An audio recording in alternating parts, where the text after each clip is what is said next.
way, already made the very difficult decision. City employees today are experiencing, or have experienced, anywhere from 11 to a 17% cut in their pay because they're paying more for their pensions, which they didn't do until we arrived in 2003. They're paying more for their health benefits, which they didn't do until we arrived in 2003. And for the most part, they've been taking furloughs and having salary freezes. And so we're going to have to correct what I believe is we're going to have to correct a system that I believe a very dedicated and productive employment force is a part of. These city employees have taken it on the chin. And by the way, Chris, it's not the mayor who runs the city. The mayor is the CEO, but it's the city employees who make this city what it is today. And I will not bring a sledgehammer to City Hall and whack the city employees there. I will work with them and collaborate with them to continue to make this city go forward. This is not a restoration project. We've been through 2 recessions. We balance the budget every year, and city employees have helped us do that and helped us find efficiencies at every step because they've been engaged and they've been challenged and they've done it while taking furloughs and seeing their salaries decrease.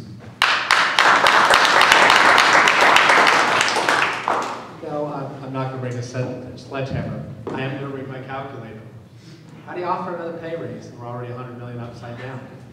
How does it work? So that's what you need to ask.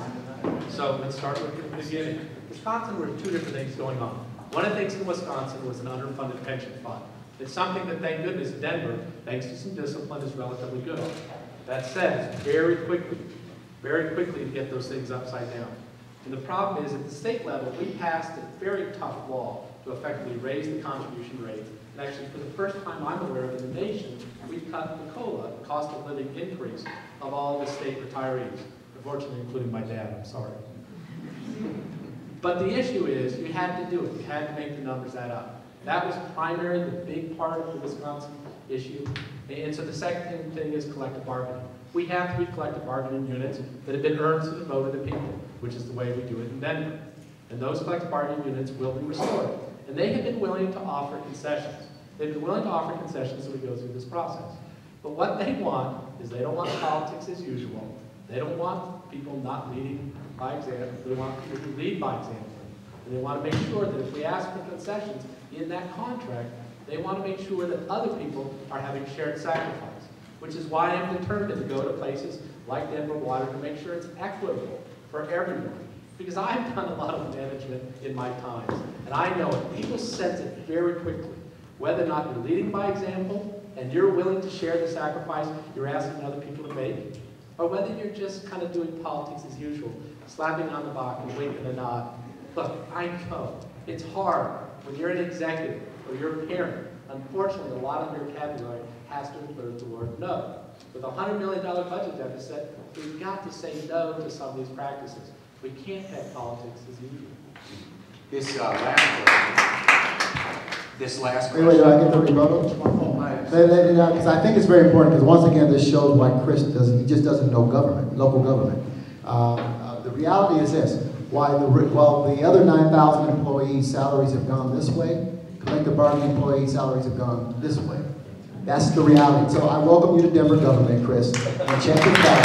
Because we've experienced increasing pay, while the city employees have had their salaries frozen and they're taking furloughs. So I want you to understand how the Denver government has operated, particularly over the last few years. The reality is this: we have to have a relationship with city employees. These are the folks who run our city government. These are the folks who are emptying your trash every day. These are the folks who are sweeping your streets every day. These are the folks who are in your sewer line every day. The mayor is the CEO. We will not be on the trash truck. We will not be in the sewer line of this city. And so we have to bring when you bring a sledgehammer to the deals because you don't have the skills to bring the scalpel. And we have 300 spending categories in the city budget. 300. It's not just salaries for city elected officials. 300 categories that are going to have to be negotiated. We have to do it with skill, we have to do it with thoughtfulness, and we have to do it with strategy. And we must also have a collaborative approach with city employees in making it happen. And before this last question, just wanted to thank the Denver GOP. For those not in the GOP, I can tell you, around the state, the Denver GOP, they're viewed as the fun cousins. They are very cool, and they're always great to be around. And but this last question is, and we'll start with the senator. What are the 3 biggest weaknesses of your opponent, and what are your 3 biggest weaknesses?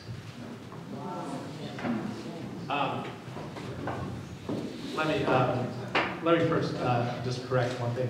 Mike, I get it. I also know that the collective bargaining agreements, that you voted for every one of those collective bargaining agreements. Yes. Yeah, so I get it. Yeah, you voted for those pay raises Absolutely. that you're now criticizing. I get it. I didn't criticize. The answer is no. The word is no, N-O. So let me answer the question. Look, I want to first honor, and I said it before, it is incredible. Michael Hancock's story is extraordinary. And I really honor him, and I said this in every debate. His commitment and his willingness to stand up and stand firm on ed reform has been extraordinary. His willingness to be a part of the Northeast Plan has been extraordinary, and I honor that. But this is an interview process, this is a resume. So you actually have to start at some point at 21 and say, hey, what did you do from 21 until the time that we're now here today? What did I do at 21 until now 51? I'm ready to leave this city. So, yep, there's some things where sometimes, yeah, every once in a while I'll ruffle some feathers. Some people call it a weakness, some people call it a strength. When I was in the legislature, and Betsy, you know this all too well, when I was in the legislature, I was one to ruffle some feathers, because you know what? There's a lot of government that needs to change. So I did some of that, so you can call it either way. I'd say the thing with Michael is he's a very nice person. He wants to make everyone happy. Sometimes it's hard, and that's why it's that same analogy. When I had to take over the New America School to save it, I just couldn't make everybody happy. I knew it as an executive. I had to make tough decisions to save that group. So it's pretty straightforward. If you've been in the role, you've been in the position where you have to make the tough choices, you want to make sure he has tough enough skill. And what I do and what I know is, as a middle child, how to bring people together. But I also know, after 31 adult years of my life, I know exactly what to do and how it is to say no and how it is to make it up. Because it's better. If we want to have a better day ahead of us, we effectively have to have the willingness to have some conversations that are long overdue. You may not agree with me, and a lot of the Republicans don't agree with me on certain subjects. You'll always know where I stand. And we're going to have conversations that are long overdue.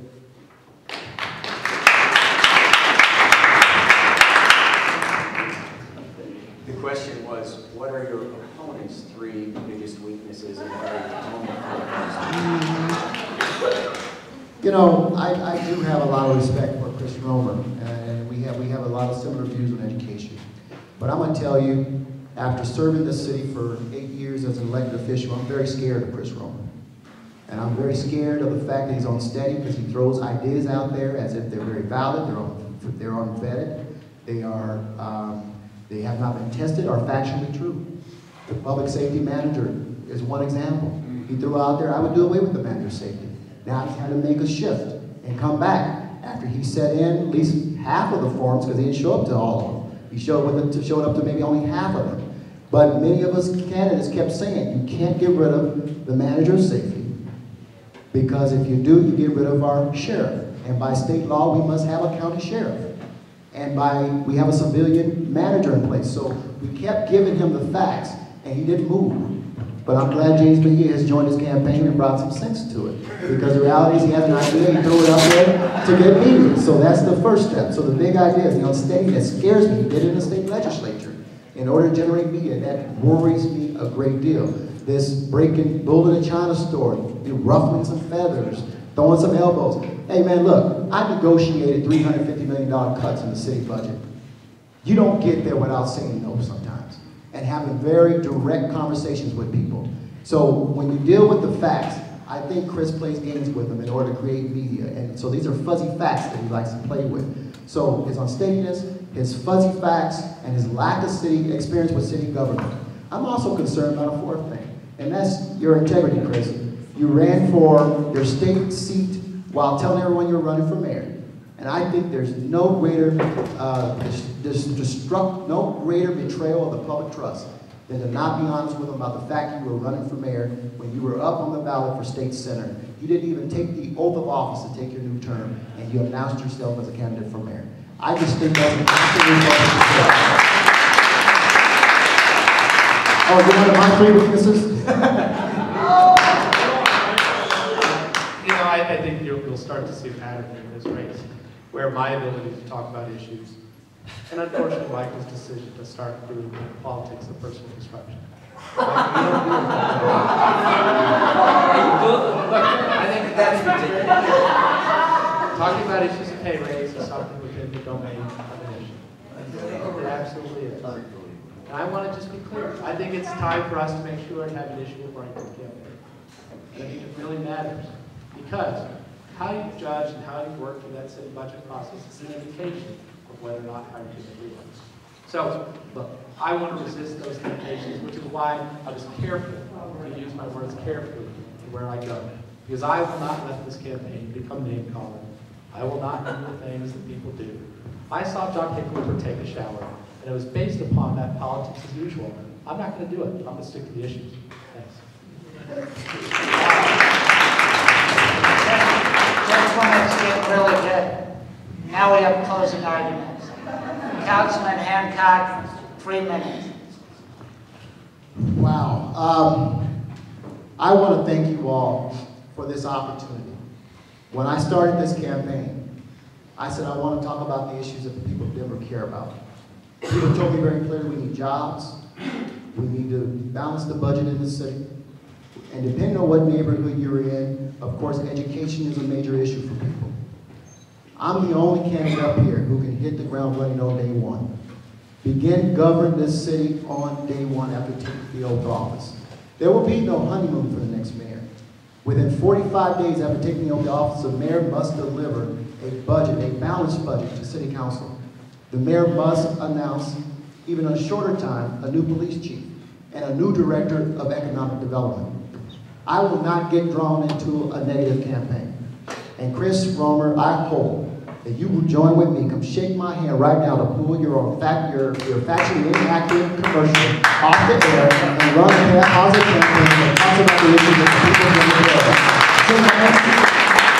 That's exactly where I'm from. This is about integrity, the ability to bring people to the table, the ability to be real and talk about facts and to be truthful about what's real in this city. Folks, we face some real challenging times. And if you think the decisions we had to make at City Council regarding making sure that we corrected the structural imbalance in our CSA system with the pay raise of 2007, or responding to our charter mandated responsibility to set the salaries for the next incoming elected officials, created a $100 million imbalance in our budget, I know you're smarter than that. I'm smarter than that. And that's what I'm talking about, fuzzy facts. The reality of this is we can meet these challenges. Is it going to be painful, painless? Absolutely, it will be. We can strengthen our schools. Will it be easy? Absolutely not. Can we make our neighborhoods stronger and more vibrant? Absolutely we can. But at the end of the day, it's going to take you and me together to do it. A mayor that you can trust will be there with you in the end. I am doing it today. I've been doing it for the past 8 years. And guess what? I look forward to doing it with you in the next term of the elected officials that are coming into office. We're ready to go. And that's why a majority of my colleagues stood with me today and saying this is about relationships, because it's not just about the mayor. It's also about the city council. It's about surrounding commissioners and city council members and mayors, who all of us have to work together to make it work, to streamline our government, to share resources, and to get us back on track. So I give you my word tonight.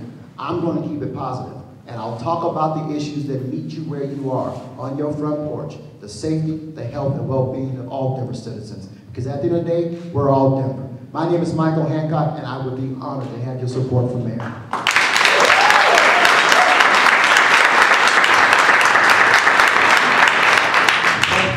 It was good to have you here tonight. It was good. Thank you to GOP and West High School. I'm Chris Romer. I'm running for mayor because I truly believe our best days are ahead of us.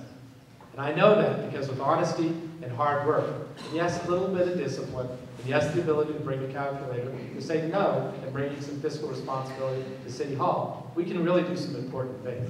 This world-class city is absolutely ready to take off in this global economy. But we need to think through how to make that work. We need to expect some simple things. First and foremost, we need to expect more from City Hall. Not just about fiscal discipline and pay raises. We need to expect more from City Hall by cutting red tape to put small business people back to work. We've got so many people who would love a helping hand. I've yet to meet somebody who acted as their own contractor, GC, or anybody, just small business person, tried to improve their business who had a good experience with City Hall. We need somebody with private sector experience who can help government move the speed of business. That's what Hickenlooper did, is the path he started down. We need to continue down that path. We need to expect more from our school system, because a world-class city doesn't have a 53% graduation rate. A world-class city has got to take it to the next level and expect more. And as mayor, I will do that, and I'll work together to do that. Lastly, we need to expect more from the private sector to do the kind of public-private partnerships that I helped do at Denver Union Station, to create jobs, things that really put people back to work. Because part of the confusion that happens on city council, particularly in politics as usual, is this confusion that it's actually the public sector that creates jobs. It's actually the private sector that drives our economy. That's a place I've been, it's a place I know. So yes, I'm running for mayor, because I really want to bring the toolbox. The work that I've done all over the country with other mayors, other city councils, things that I've accomplished, hospitals I've built, school districts I've built, because I think I have a pretty good toolbox at this time. I truly believe I'm the right person at the right time. I also believe that I have a team, and we're going to bring a great team to that city hall. I was enormously embarrassed to hear the Hancock campaign to call Teresa Spahn and James Mejia losers. I was embarrassed. Now, let me tell you, these are not losers, these are winners. These are people who helped me think through and execute an excellent adjustment in my campaign related to manager of safety. And I'm so honored, Teresa, to have your support. I'm so honored that you gave me exactly what I was looking for. And that's why I will still have the buck stop on my desk. So let me close very clearly. We're going to run a great campaign. We're going to run a great campaign on the issue. And I want to make it very clear. I will not do character assassination. I will not use the We're going to stick to the issues. And we're going to stick to the issues. And Michael, I'd love to shake your hand. Because you know what? That's what we're going to stick to tonight. Thank you so much. I'd love to be your mayor. I'd love to earn your support. Thank you.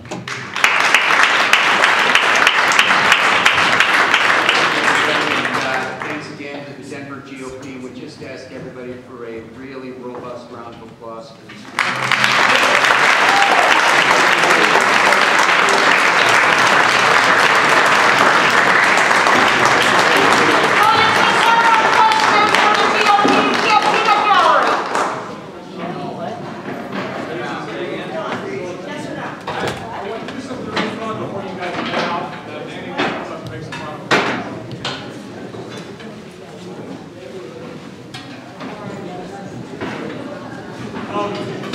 First of all, how are you guys? Next time someone asks you about your weaknesses, look right in the eye and say, kryptonite.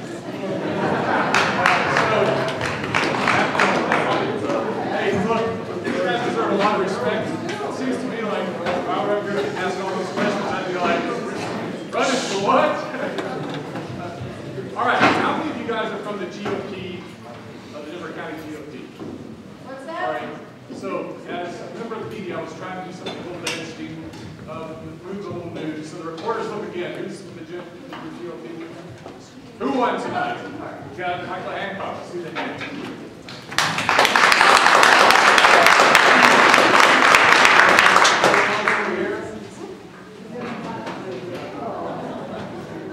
All right, reporters, there you go.